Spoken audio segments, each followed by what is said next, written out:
जितेंद्र कुमार सिंह जी, राधा वल्लभ से। आदरणीय परम गुरुदेव, आपके चरणों में कोटि कोटि वंदन।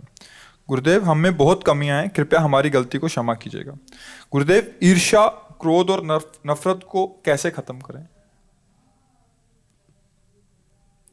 इसके मूल में आओ। किसी वृक्ष को काटना है जड़ से तो पहले उसकी जड़ खोदनी चाहिए। बुद्धिमान आदमी पहले डाल नहीं काटता, जड़ से उखाड़ दो, ये ऊपर तक सूख जाएगा, नष्ट हो जाएगा। किसी वृक्ष को नष्ट करना तो उसकी क्रोध का मूल जानते हो क्या है? काम। कामः संजायते क्रोधा, क्रोधा स्मृति विभ्रमा, स्मृति भ्रंशात् बुद्धिनाशो, बुद्धिनाशात् प्रणश्यति। प्रणश्यति अपने परमार्थ से गिर जाता है। मूल जड़ खोद दो, सब सूख जाएगा, पूरा सिस्टम सूख जाएगा माया का। काम, काम, कामना, वासना मनते कर अति दूर। हमें क्रोध तब आता है जैसे हमारे अंदर एक कामना कि आप यहाँ शांत बैठिए, अभी आपको तो हमें फिर आवेश आ जाएगा, क्योंकि हम चाह रहे हैं आप शांत बैठिए, आप शांत नहीं तो कामना आ गई, अब वो अशांत। अगर हम चाह रहे कि मेरे प्रभु जैसा चाहो वैसा व्यवहार करो, पर हम आपके साथ प्रभु जैसा, आप वो खूब लड़ो कूदो खूब, यही होगा कि सबको विक्षेप हो रहा है, आपको सम्मान से बाहर कर दीजिए, क्रोध नहीं आएगा। छोटी छोटी बातों में जो हमें क्रोध आता है उसमें हमारी कामना होती है। ये हमारा बेटा है, इसको ऐसे चलना चाहिए, हम इसके पिता हैं, इसका हमारे लिए क्या कर्तव्य बनता है, ये हमारी बहू है, इसका क्या कर्तव्य बनता है। आज सब अपना कर्तव्य खो रहे हैं, आप अपने कहाँ हो? आप सिर्फ अपने कर्तव्य के पालन करो कि भगवान ने मुझे सेवा दी है। हम अपने कर्तव्य, हमारे प्रति कौन क्या बर्ताव करता है मेरे प्रभु जाने, क्योंकि मैं उनके आश्रित हूं। हमारा कर्तव्य हम सबके प्रति अपना, कभी क्रोध नहीं आएगा। अब ईर्ष्या किससे होती है? ईर्ष्या कभी अपने से आपने की है क्या? अब विचार करके दें। ईर्ष्या सदैव पराये से होती है। समझना हमारी बात को। जब आप किसी को पराया समझेंगे तो ईर्ष्या हो जाएगी, और अगर अपना देखें तो फिर ईर्ष्या नहीं होगी। हम कितने भी लोग हों, सब एक ही बाप के बच्चे हैं, हमारा सबका एक ही कुल है, हम सब एक ही बाप से पैदा हुए, एक ही कुल के हैं। जितने भी जीव हैं, सुअर, कुत्ता, गधा, हाथी, भूत, प्रेत, मनुष्य, सांप, बिच्छू, सब, हम सबका वास्तविक पिता एक ही परमात्मा है, दूसरा कोई नहीं। सब में एक ही आत्म तत्व बिजली रूप से है। सबके पांच भौतिक शरीर एक ही पांच भौतिक रचना के हैं। बिल्कुल इसमें ऐसा नहीं है कि हमारा पांच भौतिक ब्रह्मा जी ने अलग रचा, तुम्हारा अलग सबकी माटी वही है, सबको बनाने वाला भी वही है। भैया पराया कौन हुआ? यहां कोई पराया नहीं है। बस यही माया का खेल है, अपना पराया, मैं और मोर तोरते माया, यही बस कीने जीव निकाया। इसी फंदे में फंसकर एक से प्यार करते हैं, एक पर वार करते हैं, बस संसारिक पुरुष होकर दुर्गति को प्राप्त होते हैं। अगर कोई उन्नति को प्राप्त हो रहा हो, हमारे अंदर ईर्ष्या आ रही है, तो अगर अपना लड़का उस जगह होता तो क्या ईर्ष्या होती? आशीर्वाद होता। भगवान तुम्हें स्वस्थ रखे, जिस पद में गए हो उसी में और उन्नति को प्राप्त हो। लेकिन पड़ोसी का लड़का गया है तो अनुष्ठान भी करना पड़े तो फिर करेंगे, पर वो पद से च्युत हो जाए, उसकी टांग टूट जाए, आर्मी लायक न रहे हो। ईर्ष्या बहुत बड़ा रूप ले सकती है।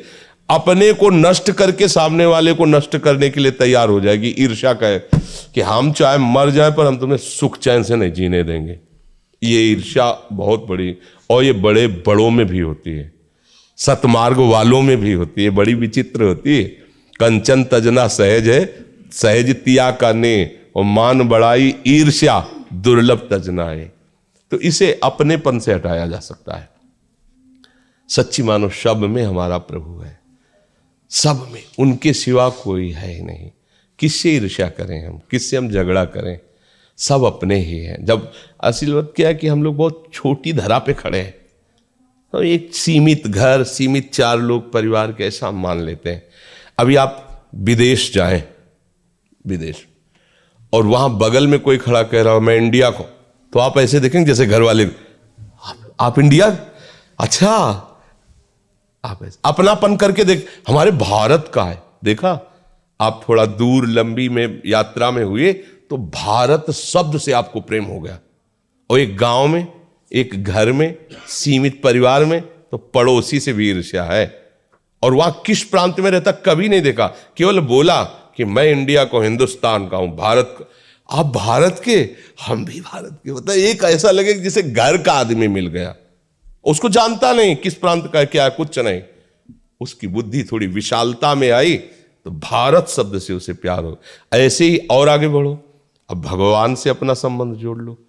चराचर जगत मेरे भगवान का, अच्छा तो मेरे सब भगवत। किससे ईर्ष्या करे, किससे लड़ाई करे, किससे झगड़ा करे, सब में उसी का नूर समाया। कौन है अपना कौन पराया, सबको कर प्रणाम, सब में प्रभु बसे, ये दूसरा कोई। किससे ईर्ष्या करे। अच्छा, नफरत तब होती है जब किसी में हम गलत भाव देखते हैं, तब नफरत हुई। ये आदमी बहुत गंदा है। तो चश्मा हमने लगा लिया हरे रंग का, हमें सामने हरा रंग हुआ तो हम हरे रंग को गाली दे रहे हैं। चश्मा उतारो आप, फिर देखो उसको। तो माया का चश्मा लगा है तो देख रहे हैं तो लग रहा पापी है, दुष्ट है, नीच है। भैया वो जो चीज तुम्हें दिखाई वो आप में है, आप निकाल दो उसको, पाप हटा दो, दुष्टता हटा दो, नीचता हटा दो। अगर वहां तुम्हें भगवान ने दिखाई दे तो मुझे बताना। गोस्वामी जी को तो दिखाई दे रहे, सिय राम मैं सब जग जानी, करो प्रणाम। अब बोलो हमारी गलती है, हम दूसरे के ऊपर आरोप कर रहे हैं। ये कोई कथा नहीं है, सत्य सिद्धांत। आप चल के देखो, ऐसा है। हर चेहरे में जब गौर से देखोगे तो जिसकी तुम आराधना करते हो मुस्कुराता नजर आए लगा। और जब वो गाली देता है, कोई निंदा करता है तो उसको विनोद होता है, लगता है हाँ प्यारे कर लो, कुछ भी कर लो, लेकिन तुम ही हो। अब भूल भुलैया में नहीं डाल सकते। भगवान छुपा छुपी का खेल हमसे खेल रहे हैं। और क्या, इतने रूपों में वो छुप गए। वो कहते ढूंढ लो मुझे। तो हम किसी को दोस्त बना लेते, किसी को दुश्मन बना लेते, किसी को अपना, किसी को पराया, और निकले थे ढूंढने, उनको ढूंढ नहीं पाए तो फिर उसी खेल में लगे हुए। एक बार खोज लो तो सब में वही छुपा है। जीवन मुक्त हो गए, संसार चक्र से मुक्त हो गए, परमानंद में निमग्न हो गए। किसी सूझ वाली आंख ने पहचान की, कण कण में झांकी भगवान की। आपको दिखाई देगा ऐसे, ओहो जित देखूं तित श्याममयी है प्रभु ही प्रभु। चाहे उपनिषद तत्वदर्शी ब्रह्म ऋषि हो तो देखता सर्वम खलमिदम ब्रह्म, केवल ब्रह्म ही ब्रह्म। भक्त देखता है भगवान ही भगवान। अज्ञानी मैं और तू देख के झगड़ा करता रहता है, लड़ता रहता है, अच्छा बुरा मानता रहता है। तो हमारी अज्ञान की धरा है, हमको स्वीकार करना चाहिए। अब हमें वास्तविक ज्ञान की तरफ बढ़ना है, तो फिर आप ये सब झंझटें खत्म हो जाएंगी। जब तक भेद है, जब तक दोष दर्शन है, जब तक छोटा बड़ा है, अच्छा बुरा है, तब तक चश्मा ठीक नहीं है। भगवान देखो कह रहे हैं, विद्या विनय संपन्ने ब्राह्मणे गविहस्तनी स्वनीचय सुपाकी चा पंडिता सम दर्शिना। विद्या विनय संपन्न ब्राह्मण में, गाय में, कुत्ते में, हाथी में, चांडाल में, सब में एक ही प्रभु विराजमान। जिसको ऐसा ज्ञान है, वास्तविक अनुभव है, भगवान के शब्दों में वही पंडित है, वही ज्ञानी है। उसी ने कुछ जाना है जो जानना चाहिए। इसके नीचे तो सब माया का ही खेल है, समझ रहे। डॉक्टर सिद्धार्थ इंदौर से। किसका है? जी महाराज जी के चरणों में सादर प्रणाम। महाराज श्री, मूल अशुद्धि हमारे स्वभाव में ही ढकी हुई रहती है, उसका आंकलन और निवारण कैसे करें? सब समय हम उससे अनजान रहते हैं और परिस्थिति आने पर वो हमारा अहित कर देती है। क्या यही प्रभु प्रेम को न समझ पाने का कारण है? स्वभाव बनता और बिगड़ता स्थायी चीज नहीं है। स्वभाव बनता है और बिगड़ता भी है।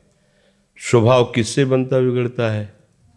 जैसा हम सुनते हैं, देखते हैं, बोलते हैं, खाते पीते हैं, जैसे वातावरण में रहते हैं, वैसे ही हमारा स्वभाव बनता है।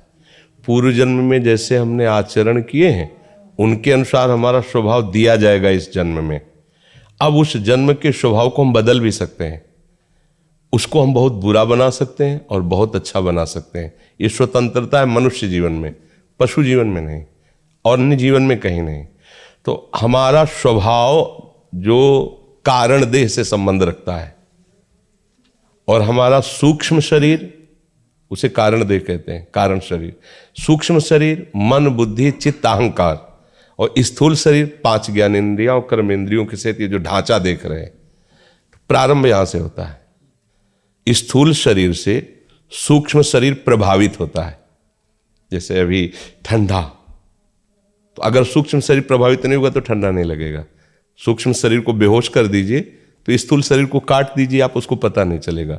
मतलब स्थूल शरीर की हर हरकत का प्रभाव सूक्ष्म शरीर पर पड़ता है। समझ में आ रहा है ना? सूक्ष्म शरीर का जो निर्णय है वो कारण शरीर पर पड़ता है, वो स्वभाव बन जाता है।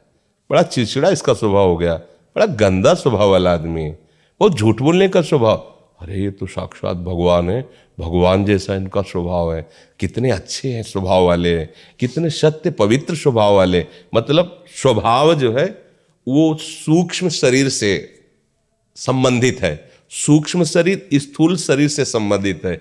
स्थूल संबंध हमारी क्रियाओं से है, हम गंदी क्रिया करते हैं या अच्छी क्रिया करते हैं। देखना, सुनना, बोलना, खाना, छूना, सूंघना, ये सब इंद्रियजन्य क्रियाएं हैं। तो यदि हमें स्वभाव का पता लगाना है तो उसके आचरणों से प्रकट में चलेगा।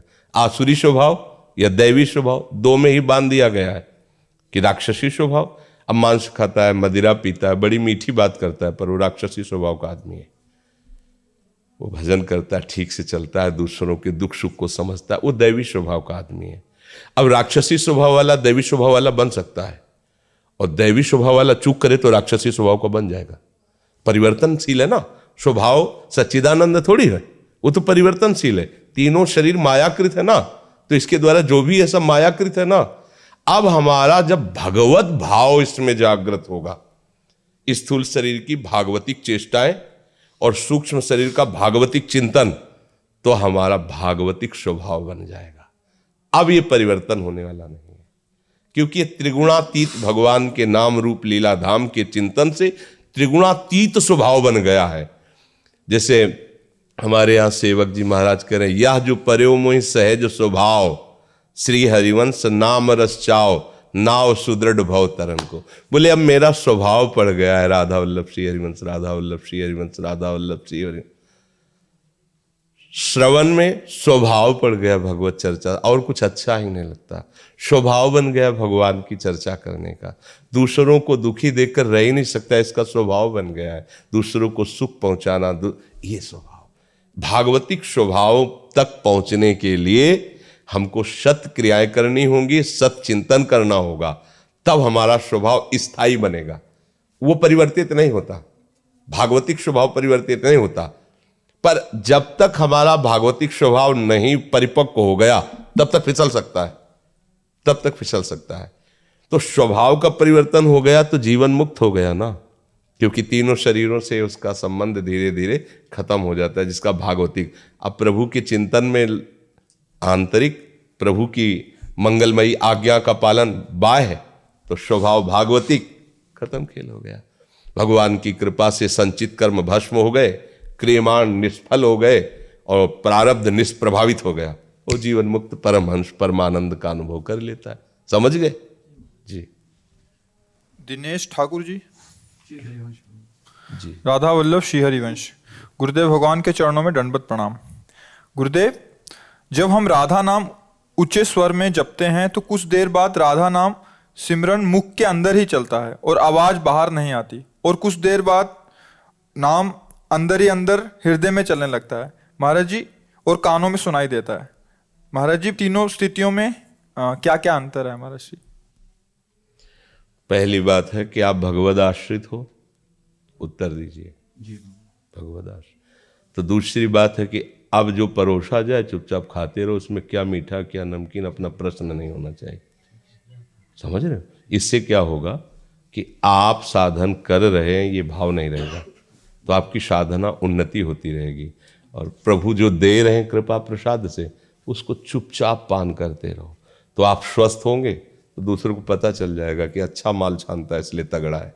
समझ रहे ना? भागवतिक सद्गुण आपके अंदर प्रकाशित होंगे तो दूसरे जन भी आपका अनुकरण करके आनंद में मगन हो सकते हैं। और इसकी अगर आप साधन करते हैं तो फिर प्रश्न बनता है, जब आप साधन ही नहीं कर रहे, आप तो भरोसे में हैं, प्रभु के आश्रित हैं, अब आप तो शुरू कर रहे हैं उनका नाम गुणगान, और वो आपको कौन सी स्थिति देते हैं इसे गुप्त रखना है, इसका स्वाद लेना है। ये भागवतिक उन्नति का लक्षण है। जैसे ऐसी ऐसी चेष्टा है, ये भगवत कृपा का, ये अपने साधन से नहीं होता। तो इसलिए इसके विषय में प्रश्न करना भी नहीं बनता, क्योंकि उस पर अगर कहीं मुझे थोड़ा भी अहम आ गया, कर्तृत्व भाव आ गया, तो ये फिर रुक जाएगा। ये आध्यात्मिक मार्ग है ना, इसको छुपाया जाता है तब तक जब तक आग पूरी हृदय में न फैल जाए। अब जब आग पूरे हृदय में फैल गई तो फिर खिड़की और दरवाजों से नहीं पता चल जाता कि आग लग गई, तो ऐसे खिड़की दरवाजों से पता चलने लगता है कि इसके अंदर आग लग चुकी है। गद गद कंठ नयन बहा नहीं रहा है। वो अपने प्रीतम की याद करके चिल्ला के रो पड़ता। वो नहीं जानता कि मैं चिल्ला रहा हूं, रो रहा हूं, नहीं जानता। गद गद शुर नैना सजल दंपति रस रहे भीन, ईगति वृंदा विपिन में फिरे प्रेम। और वो एकदम जैसे डकार आती तो आप रोक नहीं सकते ना, एकदम राधा और चिल्ला करो, फिर कोई देखा अच्छा, ये उस नाटक नहीं कर रहा, ये उसकी स्थिति। वो आग बढ़ती चली जाएगी। अंतर दाव लगी रहे, धुआं न प्रगटे कोय, कह जाने जी आपनो या जासिर बीती होए। बस चुप। ये मार्ग जो है कृपा पात्र का जीवन कैसा होता है, ऐसा होता है। अंदर आग लगी रहे, अंदर वो शास्वादन कर रहा है, कह जाने दिल आपनो या जासिर, या तो जो वो देखते ही पता चल जाएगा कि हाँ अच्छा, किसी को पता चले इसलिए हमारी भक्ति है क्या, हमारे मालिक को पता चले कि हम उनके एक दास हैं, इतनी बड़ी भीड़ में मुझे पहचान ले, बस खास बात यही है। और वो पहचान लिए हैं, इसीलिए सौभाग्य मिला है। तो ऐसे चलते रहिए।